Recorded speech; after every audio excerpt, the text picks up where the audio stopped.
ఎందుకు పగవాడు లెక్కలేని ముద్దులు పెడతాడు అంటే గాయం చేసేవాడు గొప్ప, ముద్దులు పెట్టేవాడు గొప్ప. హల్లెలూయా.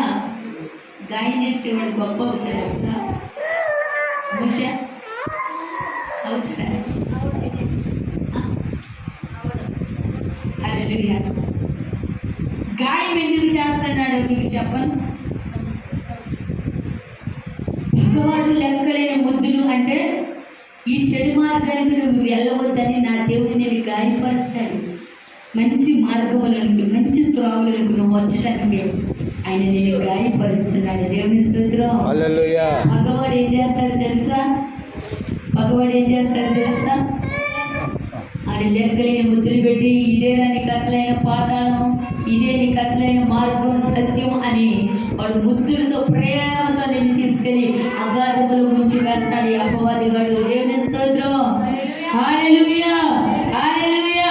నిజంగా రాత్రికాల సమయంలో మనం ప్రార్థనకి వెళ్ళేటప్పుడు మోషన్ చాలా మంది అడుగుంటూ వచ్చి ఎక్కడికి వెళ్తున్నావు నువ్వు ప్రార్థనగా ఎక్కడ కొత్తగా ప్రార్థనకి వెళ్తున్నావు అని వాళ్ళు లేరా? ఉన్నారా లేదా? అలాగే అదే సినిమాలో తిరుగు ఏదో 2 గంటల సిగరెట్ చేతిలో ఇది ఏ బాటిల్, వీటి బాటిల్ పట్టుకుని నువ్వు బజార్లో నుంచి అబ్బా మధ్య కొట్టండి చెప్పండి. దేవుని స్తోత్రం. ఆనందించేవారు లేరా? చెడు మార్గములు నడిచేటప్పుడు ఎందరో ఆనందించి నేనున్నా, నువ్వు భయపడద్దు అని నీ పుస్తకం తట్టి సపోర్ట్ ఇస్తానంటారు. ఆపత్కాలంలో నీ దగ్గరికి ఎవరూ చాలు. హల్లెలూయా.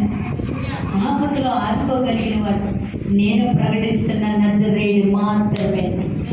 గట్టిగా చెప్పండి. ముందుని వారిని లేవనెత్తగలవాడు.